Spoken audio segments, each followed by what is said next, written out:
Hi, everyone. Good morning. Welcome to Virtual Carroll School. Happy Friday to you. My name is Stacy Daniels. I work here at Carroll School with a number of my colleagues that I'm going to introduce you to in just a moment. We have quite a large group here joining us virtually today. So I'm just going to loose chat with you here for a moment, just until we get everyone into the kind of Zoom room. And we've been doing these now for a couple of years, and we've gotten more used to them. And I'm going to attempt to describe what this would look like in person as well. So I'm here housed at the lower school, and we have people from the middle and upper school campuses.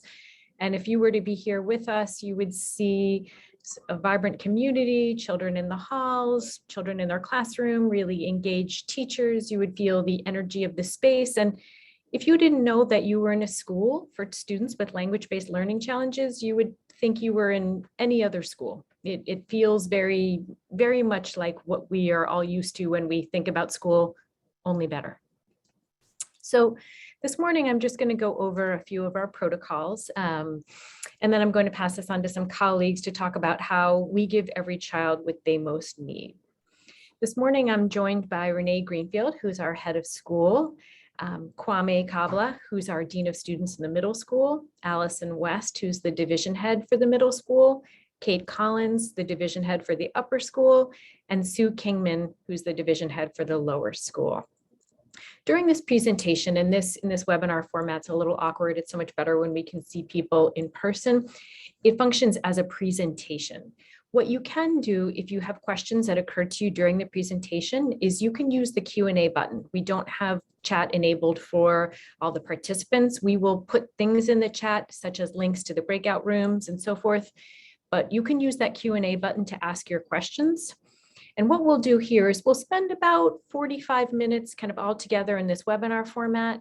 And then Jamie, my colleague, who's managing the back end, along with Erica Barros in admission, who many of you have interfaced with, they're going to put some links in the chat to help you find your way to these separate breakout meetings, actually, that will happen after this meeting. So what you'll do, if you haven't pre-registered, or even if you have, you'll hop off this meeting, it will end, and then by 10:30, you'll sort of move yourself to the next space.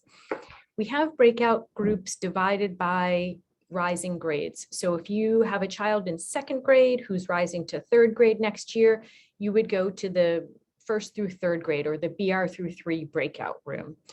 Just a little confusing. We're that school that has 2 8th grades. So if you have a child currently in 7th grade or currently in 8th grade, you would be going to the upper school breakout room. We will be recording today's session. So if you have a loved one, a neighbor, a colleague, or someone who wasn't able to join us today, you can follow up with us at the admissions@Carroll School email, and we'll be glad to send you a link. We don't record the breakout rooms, just to know. Those are meant to be kind of conversations with all the people in the room, and we invite people in those spaces, if they're comfortable, to be keeping cameras and audio on. So that's the reason for that. But we'll put that email address along with the breakout rooms links in the chat. I see Jamie popping them in there already.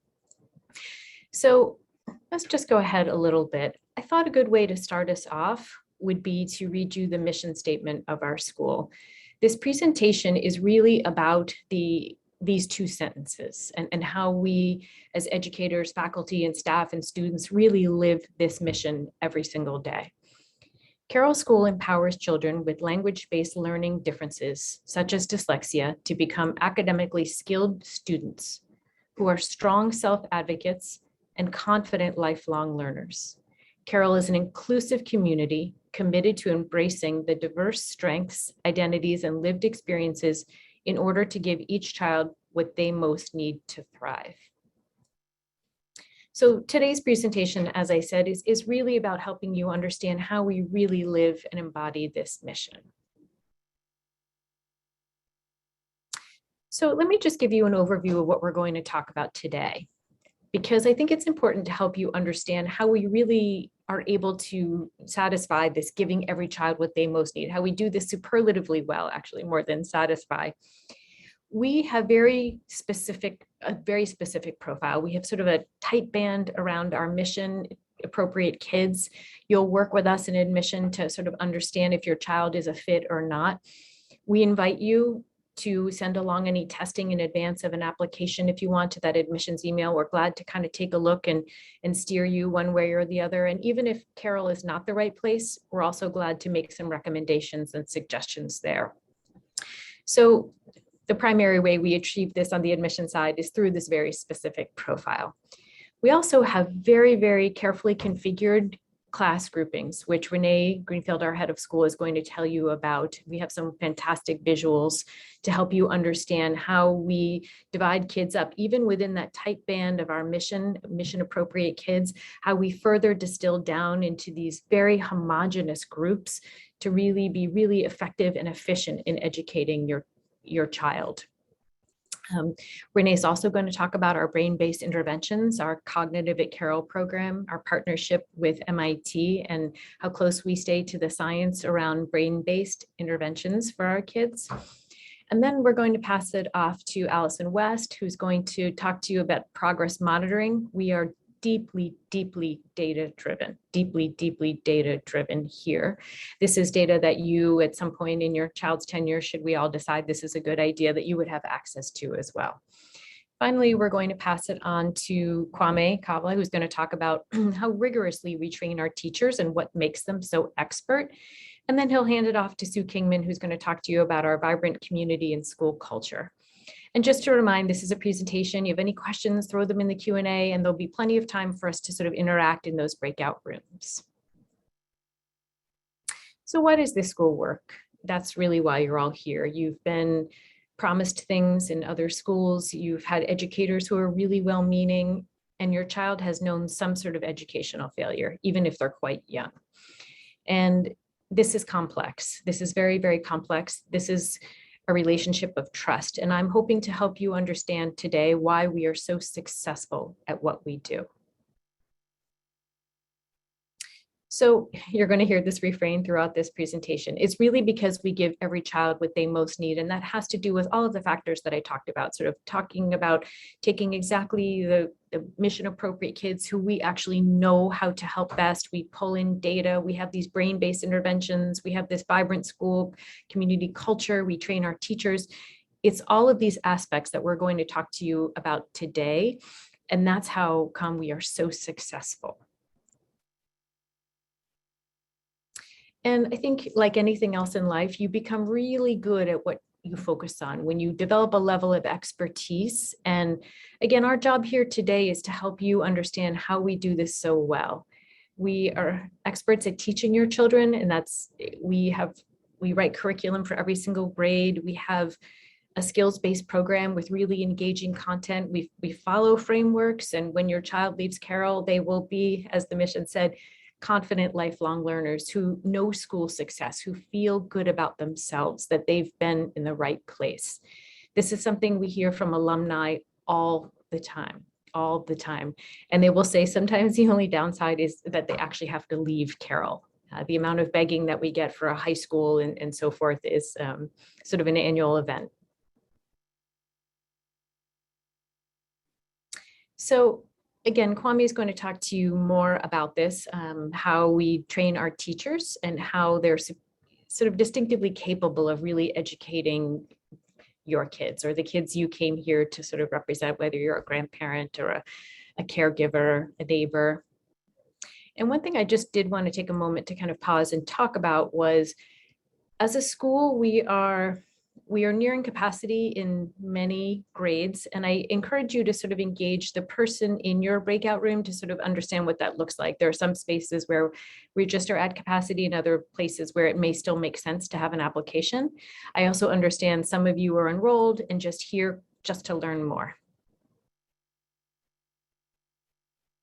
So I think we'd love to get down to it. So what is this very specific profile that I've talked about? And when we're in person, and at times we've done a Zoom poll to understand how many people actually have dyslexia in their profile. And what you'll typically see on Zoom and in person, and the statistics are remarkably consistent over 8-ish years of doing this, is that about 50% of people have dyslexia in their profile, in their diagnosis, and other people have specific learning disability in reading, writing, in some cases math.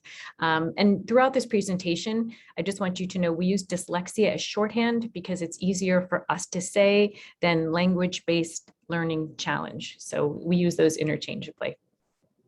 So many of you have psychoeducational or private neuropsychological testing as part of the battery of things that you apply to Carroll with. So what we're going to start to look at here is the cognitive profile that defines a Carroll student. And what you'll see up here is these 5 domains, right? These are the 5 parts of sort of a traditional IQ test. And what we find broadly is that our kids have areas of unbelievable strength, and then some sort of valleys where there are sort of areas of challenge or relative weaknesses. I'm going to start with the verbal comprehension index. And this is one of those places where it can sound counterintuitive because most of our students have their verbal comprehension as a sort of highest peak in their scores. For some people, it's secondary to fluid reasoning, but most people, it's the highest score. And I use this in everything I'm going to talk about here. I want to be clear that it's generally, our former head of school would say that word all day, every time. But I want to be clear that I'm going to paint sort of a typical profile, but that we have 442 versions of our learner. So within this verbal comprehension index, we have these students who are really facile at using language. They have well-developed vocabularies and they're able to draw these verbal analogies.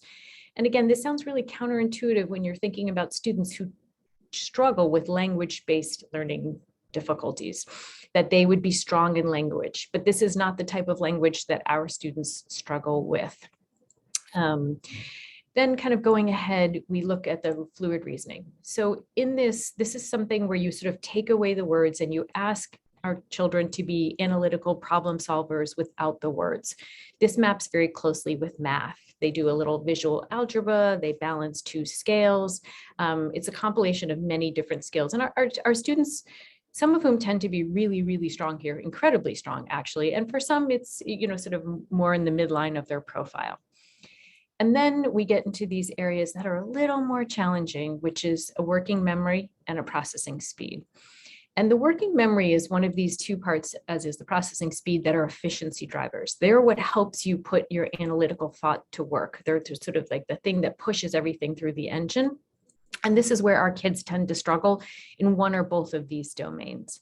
So with the working memory, that's this component that plays so heavily into reading and academia in general. This is this sort of temporary little chalkboard of your brain where you hold on to information for very short periods of time. And this is so obvious when you ask a child to sound out a word. They might start with the first syllable, they get to the second syllable, and by the time they get to the 3rd syllable, they forgot the first syllable. And it's incredibly frustrating and laborious, and especially frustrating for our kids who have these fantastic verbal comprehension skills and these good math skills. And so they find it really frustrating. And one thing that we all know is actually our kids really know. They really know that they're struggling, and in many ways they know before we do, or even the educators. The other area of challenge that we see sort of as the hallmark of our kids, besides the working memory, is this processing speed. And processing speed is this ability to churn information quickly and efficiently through your brain. And sort of a very textbook example is when you're observing a class of students and an educator asks for an answer, and every hand goes up, but perhaps the child that you came here to represent, it's this speed. And our kids tend to be a little slower. They get the answer, they're deep thinkers, they may even have a better answer, but their hand is oftentimes not up first. So that's another area of challenge in our kids. Finally, looking at this area of visual spatial, this is the block design and the Legos, this other part of the cognitive testing. This tends to be an area of real variability in our kids.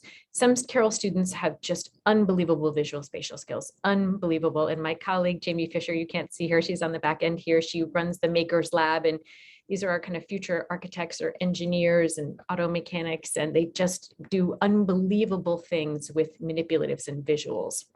But again, this tends to be an area of real variability. So just kind of looking at the macro, our kids, in the verbal comprehension and the fluid reasoning and the visual spatial, they're really strong thinkers. They're really analytical, they're intellectual, they're deep, they're problem solvers, but they struggle with these efficiency pieces, this ability to sort of harness and put all that good thinking to work.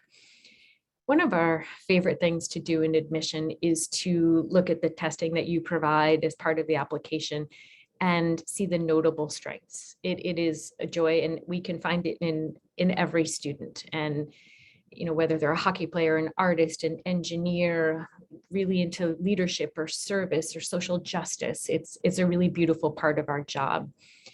And we're looking at testing, what we're always looking for is a language basis to be the primary driver of the challenge. We're looking for this history of phonological struggles. Many of our students have attentional challenges that are secondary to the language basis, a little generalized anxiety. I think it's hard to come out of a pandemic without any anxiety for actually any of us. But if your child has more sort of autism spectrum disorder, some behavioral challenges, or significant attentional challenges, we probably aren't the right place. But again, glad to kind of take a look at some testing and talk you through that. Just going ahead a little bit. I think the other thing that's important to give you sort of a broad perspective is looking at the school holistically in terms of our numbers. And sort of a few things I want you to notice here is, number one, the number of students and the number of educators. That might look very different than your school, and those are actually all educators. In drilling down a little bit at the lower school, what you'll notice is that we start very, very small, and the lowest grades are beginning readers, and second graders is just a small cohort of kids. And then we sort of balloon out over time. Third grade is a big year where lots of parents find out that their child really is struggling. They'll get some testing, or maybe that happens closer to fourth or fifth. And then you'll see we get to the middle school where we become 80-ish kids across 3 grades. Wanted to make sure you understood that actually every grade at Carroll is an entry point, with the exception of 7th grade. So because unlike other schools where you could sort of wait or you didn't know, kids need Carroll every single year, and we have to be flexible in our model to be able to take kids at all grades, unlike many other independent schools.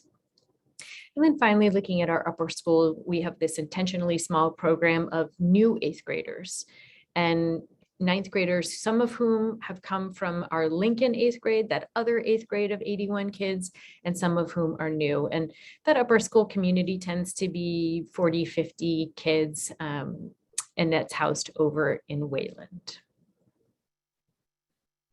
So another part of the program I wanted to talk about was summer at Carroll. Many families sort of test drive Carroll by attending our summer program.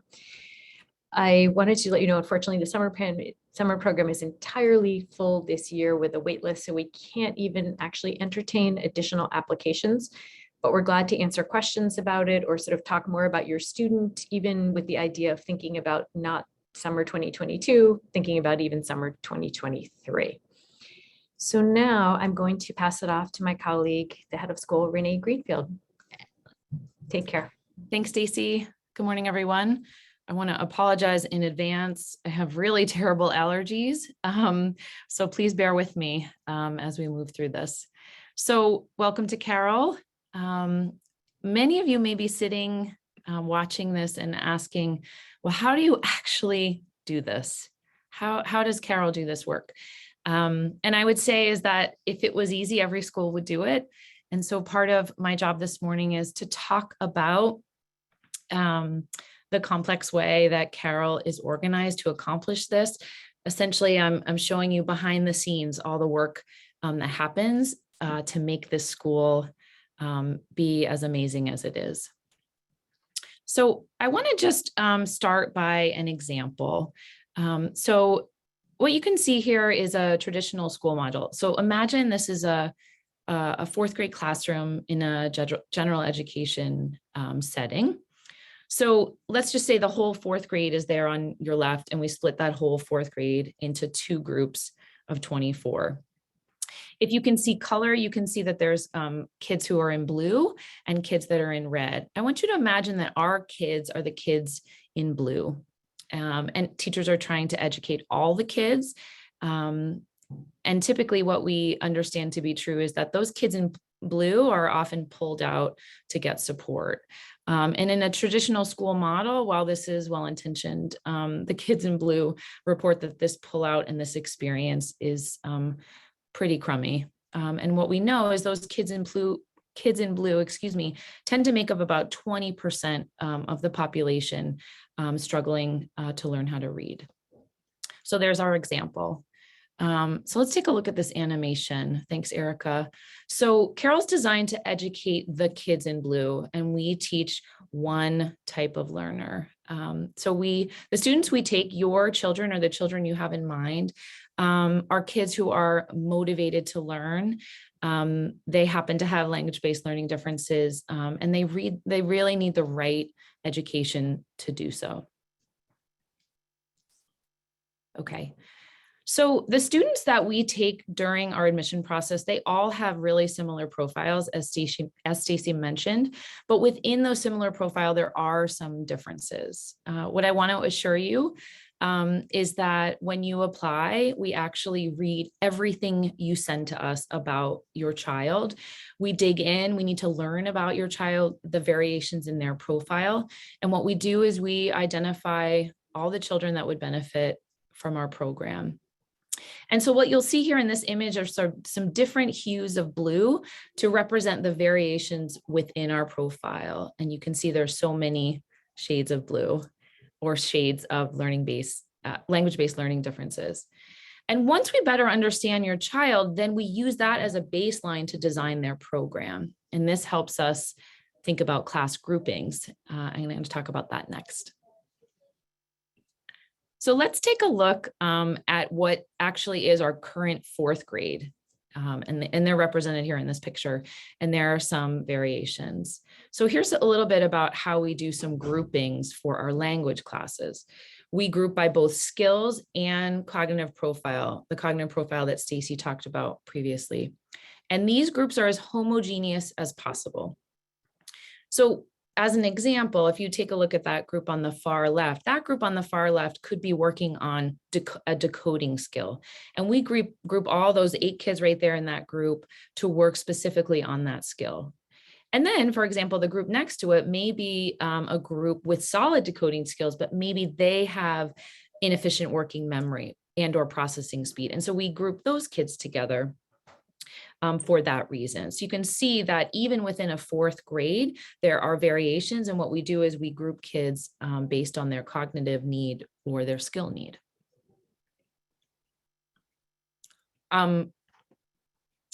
So just again, each group has its own unique needs. And the significant benefit here is that our teachers can GEC, you'll hear that a lot today, because of the way that they're grouped. And I know we may have some middle school or upper school families here too. So I want to give you another example. So here's a 6th grade example. Same principles apply for grouping. The groups are based on skills and cognitive profile. So if this year's, we have 76 6th graders, we divide them into 9 language groups. And so there's another example so you can see how we group homogeneously. And again, this is not something that other schools are able to do. So that's an example of some language classes. I want to take a look here at how we group for math. Here's that same 4th grade example. Same principles apply, groups based on skill and cognitive skills. So said a different way, kids are not in the same language class as they are for a math class. If we kept the groups the same, we probably would fail pretty significantly. So we regroup, and typically into smaller groups for math. So for some groups, it's their cognitive skills that are making reading and math hard for them. With students with executive functioning challenges, processing speed, attention challenges, math is, we find, equally as miserable for them. But the opposite can also be true. Some of our students who have cognitive skills that don't provide challenge they're working really effectively in math and are working above grade level. And these students are often working in a little bit of a larger group. So like the fourth grade, here's the sixth grade example, is that they would split into 9 different math groups. And you saw that animation earlier. So this is this year. And what we know is that we have to shift and change based on the needs of students year to year. And again, this is a great example of how we're able to give each child what they most need. For math, different from what they may need for language. Okay, so let's stick with this theme around gecking. Here is the place that we believe we actually can geck the most. It's the essence of how we geck. So let's stick with that same fourth grade again. What I want to do is sort of describe a little bit of what we mean by a focus area. A focus area isn't a separate sort of pullout or what you would think maybe in your current setting. Focus areas happen every day. It's part of kids' everyday schedule, and every kid at Carroll has a focus area. So for some of our students, they are best suited to work in pairs or small groups. Other students are working in small groups in a language focus area like reading fluency or comprehension. And we also have math focus areas also in small groups working on foundational skills. So you can see across the bottom a bit of the menu of what a focus area could be. So some kids in that fourth grade could be working one-on-one or two-on-one in a tutorial. Some kids in fourth grade are receiving Orton Gillingham in a small group, and perhaps other kids in that same fourth grade class are receiving a different kind of language focus area or perhaps a math focus area. What we also know is that focus areas change year after year based on what kids need, and then we adjust. And so a typical progression for a student that comes to us would be working towards more independence and working in larger groups as it makes sense based on their progress. So that's a little bit about focus areas. Another place I want to tell you a little bit about our strategic choices around advisories. And so students meet with their advisor twice a day, typically in the morning and the afternoon. Again, you'll see that these advisories are small, about 8 kids. And in these spaces, they're really magical spaces, I believe. Teachers are working to both teach kids explicit skills around organization, executive functioning. They're also making really deep connections with our children. They're understanding their learning profile, and what they're also systematically doing is creating community within that small group. The advisors at Carroll work as liaisons between family and school. The advisor knows your child deeply and typically serves as that like primary point of contact at Carroll. Educators, as I said before, explicitly teach organization, but they also take really good care of kids. Just this week, if you pop into these spaces at the beginning or the end of the day, you can hear teachers, asking kids about particular practices they've had, asking hockey players about how their last game was, asking our dancers and our musicians about performances that they're getting ready to do. And they're paying attention to kids in really important ways. And again, we just know that level of connection and community allows our kids to take more risks and to do really well in academic spaces. So that's a really important piece that we want folks to know about. Great. So that's a bit about advisories. Let's take a look at this visual pie representation of what a typical day looks like for kids at Carroll. And again, this is generally speaking, and I want to preface it like that. So what we like to think about is that about 62% of the day is what kids would describe as kind of like hardcore academics. What we know, and those are the pieces kind of on the right, these structured language spaces, the focus area I just told you about, and their math classes. So about 60-ish% of the day. But we know, as humans, you can only spend so much time doing things that are so difficult. And so what we know is in order to generalize skills and allow our kids to rest and take in what they're learning, we want to balance that with the rest of their programming. And this is really, really intentional. We really want to capitalize on their strengths. There are places for our kids where things just come more easily. They bring them more joy. Examples of that are spaces around in history and in science, part of our Arts and Innovation Center, where kids are testing out and thinking through engineering projects. We have unbelievable conversations with kids about issues centered around social justice. So being able to practice their oral language skills and persuasion. Unbelievable opportunities within the arts, including music.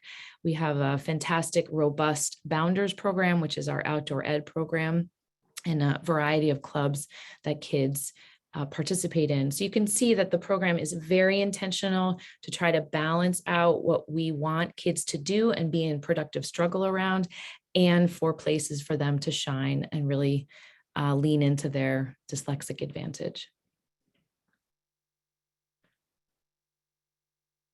Okay, so here's a picture of two of our youngest learners here at Carroll. They're working with one of our educators, and they're actually playing what looks like perhaps a memory game to folks on this call. It's actually a very strategic cognitive game. And I want to talk a little bit about our work that Stacy signaled earlier around brain-based interventions and our science and research around that. So our work here at Carroll is closely connected to brain science. And so while many schools are working on academics, we really delve deeper into the foundations. We are really trying to figure out why it is that kids are struggling. And so this work in terms of cognitive intervention, which we're going to talk about in just a minute specifically, I just want to be really clear about why this matters for our particular kids. Like, what's the point? And so here's what we know is that when we strengthen cognitive skills for our kids, we see a direct correlation with better academic outcomes. I want to say that again, because it's really, really important. So as we're doing the academic piece, we're also intervening from a cognitive perspective. And the reason why is we know if we can build cognitive skills like processing speed, reaction time, we see a direct translation into better academic outcomes for our kids. So here's a little bit about cognitive at Carroll. I'm going to talk a little bit and frame up a video that we'll get to watch in just a minute. So cognitive at Carroll looks different depending on where you are. You just saw an example of in the younger grades how we're working on cognitive skills. But in any space, we are really working to strengthen the brain-based foundations for our kids. And here are the discrete areas that we're working on listed here. I named processing speed and reaction time before.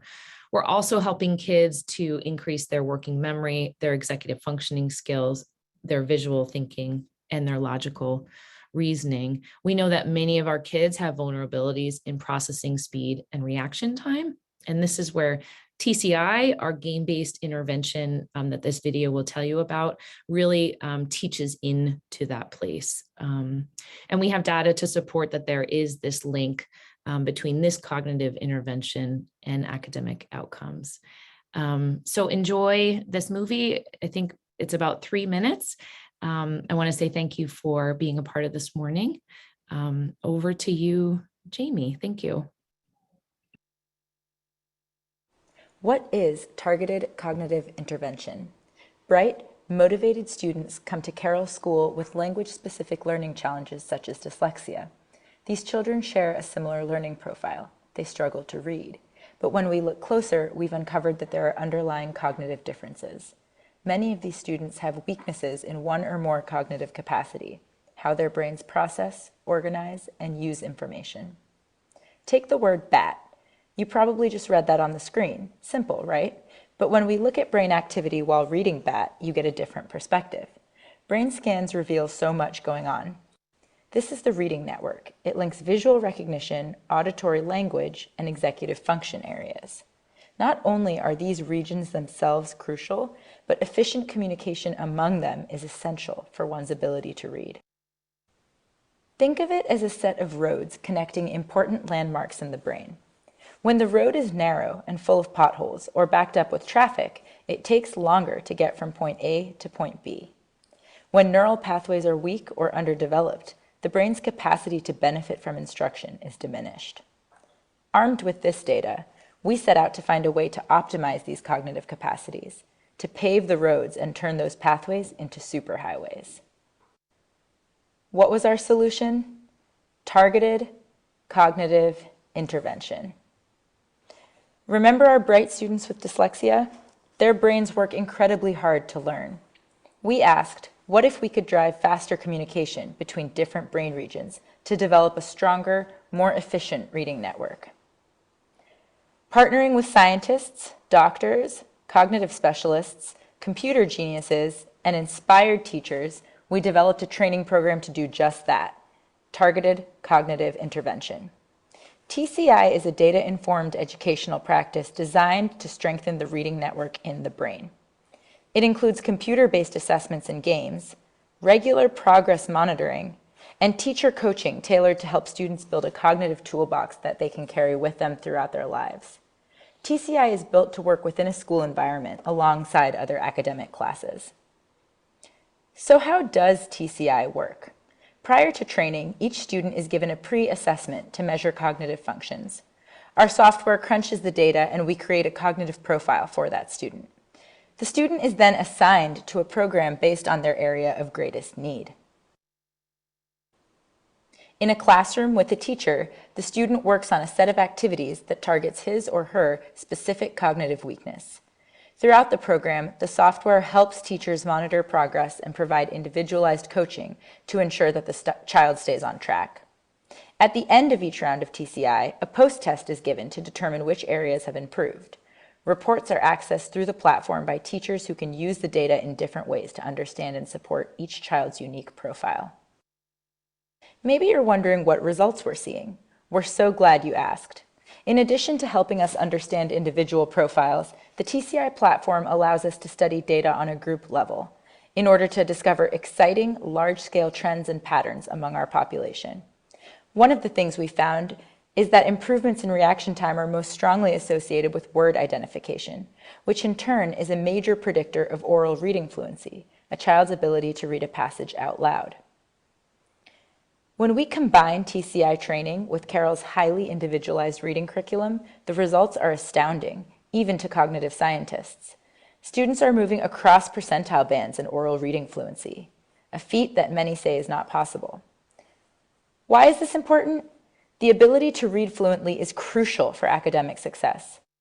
Most exciting for us, as a school for children who struggle with dyslexia, is that we are significantly closing the achievement gap for our students.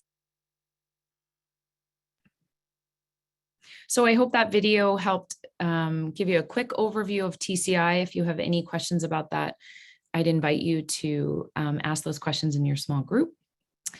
I want to now pass over to my colleague, Allison West, who's the head of the middle school division, and she's going to take you behind the scenes in how we think about data. So over to you, Allison.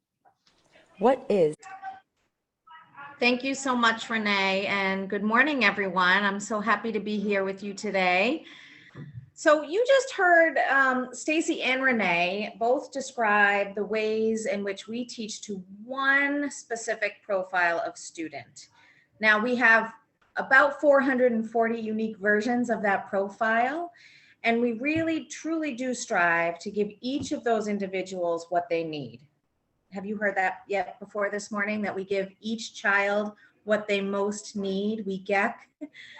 So I'm going to share a little bit about how we do this by collecting data that tracks academic growth, along with the data that helps us understand and define the student cognitive profile, a lot of what you just saw in that video. And by doing this, we can design an academic program that really capitalizes on each student's strengths while also targeting instruction that aims to build their lagging skills. I would like to introduce you here to Binny. He's now a graduate. I had the pleasure of teaching him in 7th grade. Here he is in 3rd grade. And just to orient you to this chart on the right here, know that as this sort of blob grows out toward the outside of the web, this represents growth in skills. Each of the lines of the web represents a percentile line, with the line closest to the center representing the 10th percentile nationally. Along the outside of this web here, you'll see some words. And these words represent the assessment tools that we use to collect academic and cognitive data. For example, at the very top, at what would be considered 12 o'clock on a clock, you can see that elision, which is a phonological processing task, was very underdeveloped for Binny in the 3rd grade. Whereas segmenting sounds, which is directly to the right at 1 o'clock, falls within the average range. This to us immediately shows an uneven development within his phonological processing skills that's going to require some targeted individualized instruction. The same is true for both word attack and word ID. And we can also see at about 6 o'clock, reading fluency represents a challenge, along with the visual working memory and reading comprehension, which is really likely a result of the decoding and fluency challenges we see here for Binny. However, at about 11 o'clock, we can see that listening comprehension is a marked strength for him. And so it's going to be important that as we build a program, we capitalize on that strength as well. Moving into 5th grade, we can see that Binny has made progress as a result of this targeted instruction and careful attention to giving him just what he needs. We were able to get. Phonological processing skills are now fully developed. We can see at 12 o'clock and 1 o'clock. We see steady growth in his word ID and word attack skills, which are roughly around 2 o'clock. Fluency continues to remain an area of need and will require continued targeted instruction, likely through a focus area class. Similarly, reading comprehension, although somewhat improved, continues to require direct and explicit instruction. And wow, look at his executive functioning growth. That is pretty remarkable. That is right around 8 o'clock there. We can see that he developed strategies for shifting his attention between tasks, and he has a more strategic approach to learning. Another impressive point of growth to point out here is his visual working memory capacity. As you heard from Stacy earlier on, working memory is required for reading. And while at one time it was believed that cognitive capacities are fixed and something that students and individuals just have to deal with, we now know through research that there's neuroplasticity. And we can see here that he's been able to grow his working memory capacity. Moving on to 7th grade, we can see that this spider chart blob has even continued to grow in more beautiful ways. There is still some variability throughout his academic and cognitive development, but our data is showing us that he has developed a solid foundation. Many of these areas are at or above the 50th percentile, and all areas fall within what is described that average range. Fluency, as you can see, remains an area of challenge for him. And throughout 7th and 8th grade, developing that fluency and automaticity are going to continue to be an area of targeted instruction for Binny. As you can see, as we've targeted instruction over the course of his experience, this spider chart, this blob has grown. And we've been able to use this data in really meaningful ways to create an academic experience that was individualized and effective, being able to really optimize Binny's time in the classroom. I'm now going to turn this over to my colleague Kwame, who's going to share some insight into the #1 factor of student success. Thank you, Allison. Once again, my name is Kwame Kabla, and I'm the middle school dean of students. And so by now, I'm going to repeat what so many of us have said. You may have noticed this common theme throughout this presentation that we strive to give each child what they most need. And we do this in order to actualize their growth. And so a question that you may have is, when we look at a child's upward trajectory or development, what is the number one factor in the student's success? Is it motivation? Is it work ethic? Is it attitude? Is it the curriculum or interventions that we provide? Research has shown that the number one component or factor of a student's success is the individual teacher. And at Carroll, we have a deep commitment to providing professional development that is not only rigorous, but it is 100% targeted towards helping our teachers work with our specific population of learners.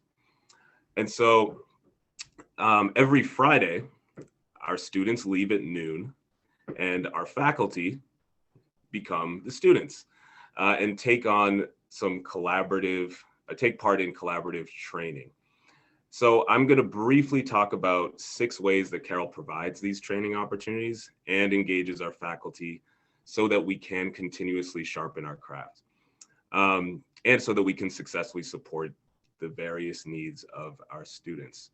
So the first one that I'll discuss is our coaching system. So every faculty member has a coach who they meet with on a regular basis.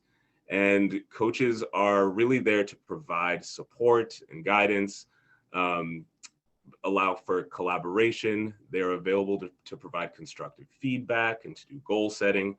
And all of our faculty and staff have these coaches. And some examples, a coach may discuss individual student action plans, or they may help a teacher analyze data to evaluate student progress. They may help develop lessons. But there is always someone there to help support our faculty and staff. Another really important part of our training includes bringing in expert speakers that come and lead our community in meaningful workshops and help us enhance our pedagogy and grow as educators, to name a few. And if you don't know these people, you can look them up. Recently, Marion Wolf, Sarah Ward, Kristen Jacobson, Rosetta Lee came last year, who focuses mainly on diversity, equity, inclusion, and creating culturally competent schools. And really having these outside forces come in helps us analyze ourselves and then allows us to put some of these into practice. We also utilize PLCs, or professional learning communities. So every member of our community participates in a PLC where a group of community members will meet regularly. They share their expertise, they work collaboratively to improve and build upon their skills. And our PLCs currently are focused on delving into topics and issues centered around diversity, equity, and inclusion, and social justice. We have a robust grad program, and we are so fortunate to have a collaborative graduate program affiliated with Lesley University. And our grad interns learn firsthand with our classroom teachers. They are right alongside them. All of these courses are taught by Carroll educators who specialize in special education. Carroll has also developed a series of in-house courses we refer to as Carroll University.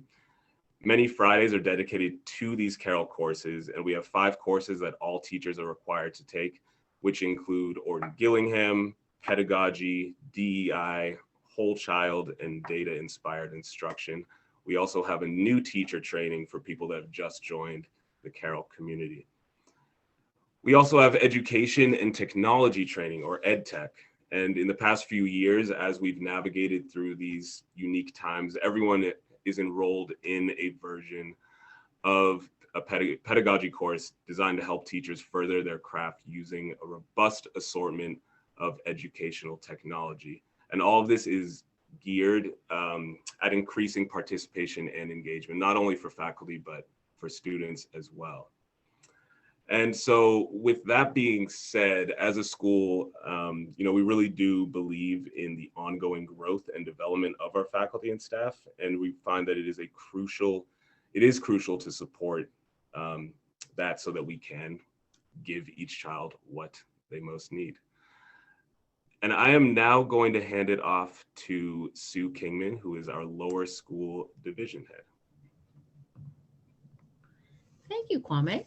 Hi, I'm Sue Kingman. I'm the lower school division head, and I'm going to be the last talking head to you this morning until we get into our breakout group. So I wanted to focus a little bit more, highlight a little more of what everyone has said and try to pull it together as it relates to how we provide for all children in many different contexts. So you've heard that we put a high priority on training our teachers.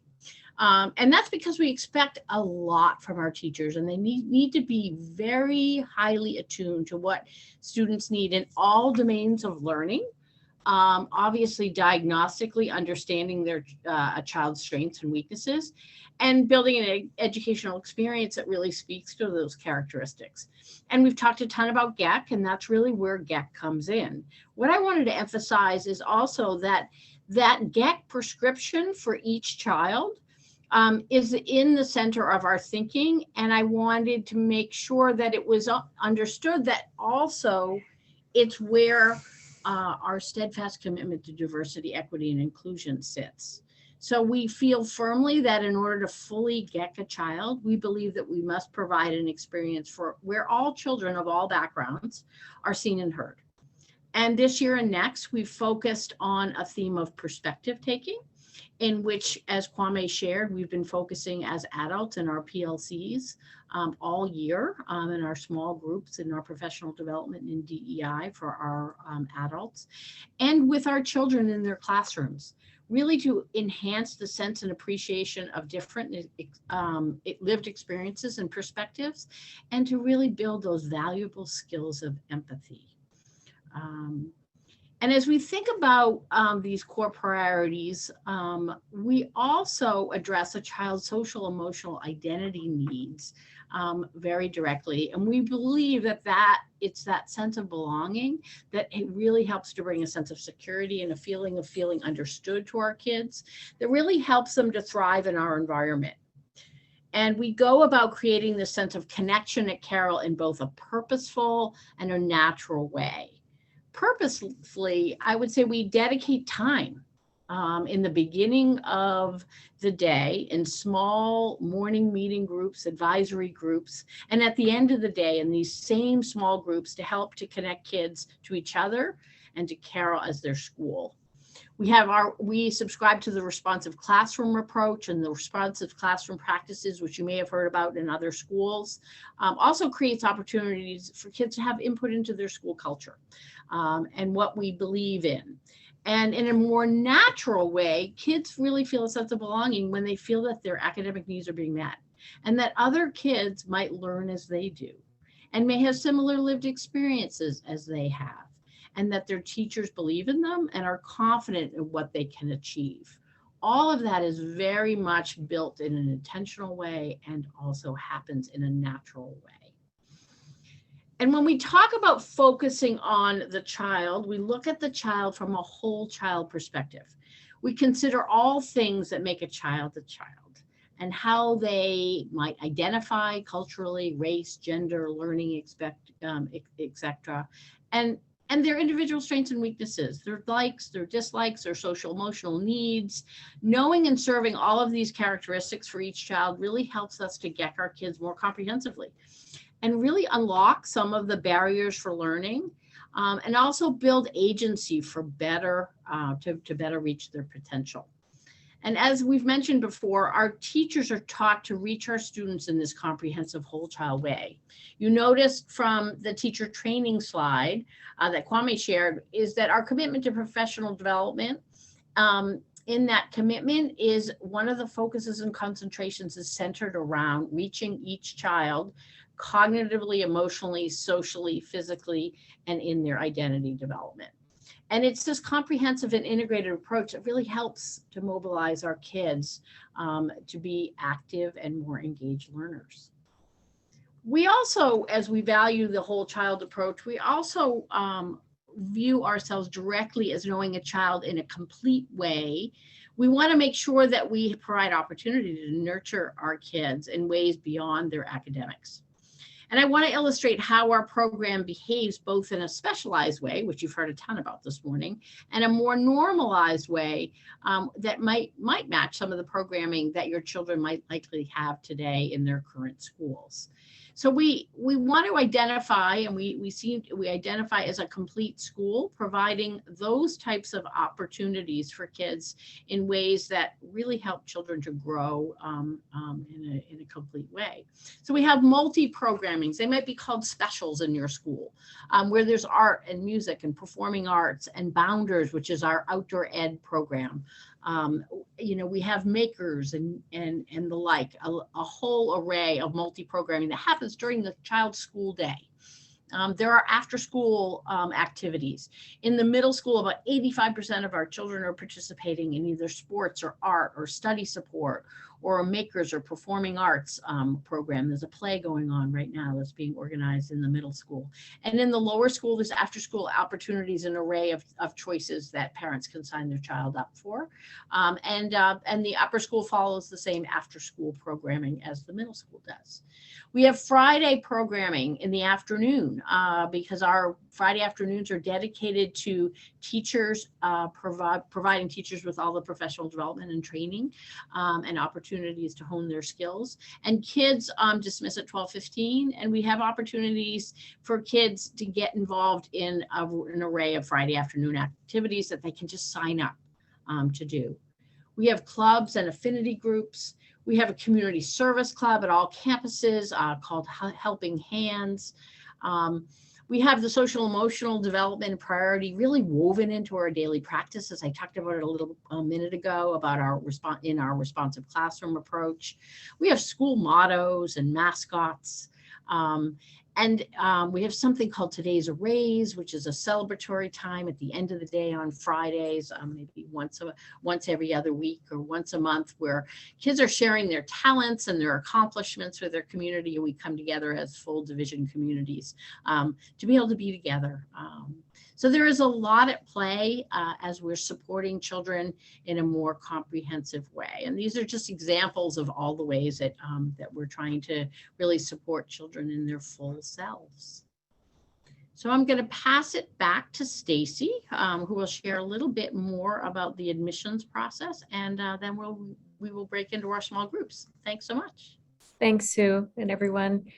So questions about what to do next. Just know at every part of this process, whether we are the right school for your child, whether we're at a wait list, or whether your child is in the process or newly admitted, we are genuinely here to help with all of it. I'm just going to kind of fast forward a little bit to the next slide, just to take you through the view of the process. Many of you have been through it, but you're satisfying that first step. You're attending an information session. We use an online portal, Ravenna, to process our applications. As an admission committee, we try to review applications within 4 to 6 weeks, although we tend to be a little faster, but at times it can be 4 to 6 weeks. And then we'll get in touch with you regarding next steps. I also wanted to highlight that should your family need financial assistance, also on our website, in addition to the link for Ravenna, we also have a link to SSS, a third-party processing agent that facilitates applications for financial assistance. Financial assistance is a hugely important component of Carroll School. We have dedicated many dollars over the years and substantially increased our budget.